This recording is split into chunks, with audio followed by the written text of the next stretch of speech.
সম্মানিত দর্শক মণ্ডলী, এখন আপনাদের সামনে বুখারী শরীফের ৭ম নম্বর হাদিসের অবশিষ্ট অংশ পেশ করছি। আবু সুফিয়ান বলেন, যখন হিরাক্লা তার বক্তব্য যা পেশ করেছেন সেটা পেশ করা শেষ করেছেন এবং রাসূল পাক সাল্লাল্লাহু আলাইহি ওয়াসাল্লাম প্রেরিত পত্র পাঠ থেকে তিনি যখন অবসর হলেন, অর্থাৎ পাঠ শেষ করলেন, ওনার নিকট খুব উচ্চবাচ্য, খুব আওয়াজ বেড়ে গেল। সবাই ফারতাফাতিল আসওয়াত, চারিদিক থেকে বিভিন্ন ধরনের আওয়াজ বেড়ে গেল এবং আমাদেরকে বের করে দেওয়া হলো। আবু সুফিয়ান বলেন, তখন আমি আমার সঙ্গীদেরকে বললাম, যখন আমাদেরকে হিরাক্লার সভা থেকে বের করে দেওয়া হয়েছে, আমি তাদের উদ্দেশ্যে বললাম যে মুহাম্মদ সাল্লাল্লাহু আলাইহি সাল্লাম এর বিষয়টি মজবুত ভাবে প্রতিষ্ঠিত হয়ে গেছে। লাকাদ আমেরা আমরু ইবনে আবি কাবসা। এখানে আবু সুফিয়ান রাসূল পাক সাল্লাল্লাহু আলাইহি ওয়াসাল্লামকে ওনার বংশ পরিচয় স্পষ্ট, যেটা তিনি মুহাম্মদ ইবনে আব্দুল্লাহ ইবনে আব্দুল মুত্তালিব, এটা না বলে ইবনু আবি কাবসা বলেছেন। সেটার পিছনে কারণ হলো যে আবু কাবসা নামে খোজা গোত্রের এক ব্যক্তি ছিল।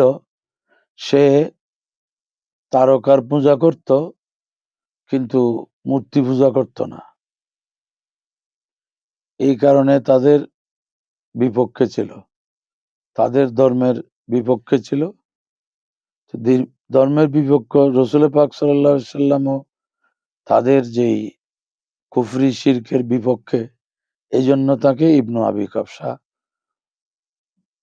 হিসেবে পরিচয় দিয়েছেন আবু সুফিয়ান। আরো কারণ আছে যে হুজুর সাল্লাল্লাহু আলাইহি ওয়াসাল্লামের আম্মা হযরত সৈয়দা আমেনা খাতুন রাদিয়াল্লাহু আনহার পূর্বপুরুষদের মধ্যে একজন আবু কাবসা ছিলেন। এই দিক থেকেও ওনাকে ইবনে আবি কাবসা বলতে পারে। তো আবু সুফিয়ান বলছেন যে মুহাম্মদ সাল্লাল্লাহু আলাইহি সাল্লামের বিষয়টি সুপ্রতিষ্ঠিত হয়ে গেছে, মজবুত ভিতের উপর দাঁড়িয়ে গেছে, যে বনুল আসফর অর্থাৎ রোম সম্রাট পর্যন্ত তাকে ভয় করছেন। বনু আসফরের বাদশাহ পর্যন্ত মুহাম্মদ সাল্লাল্লাহু আলাইহি ওয়াসাল্লামকে ভয় করছেন।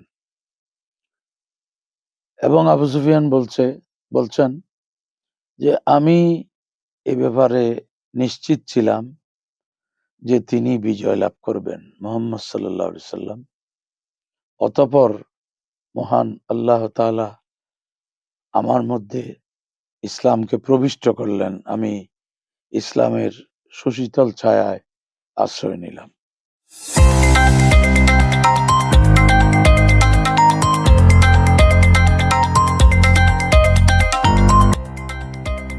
সত্যের সন্ধানে নির্ভীক, P News TV।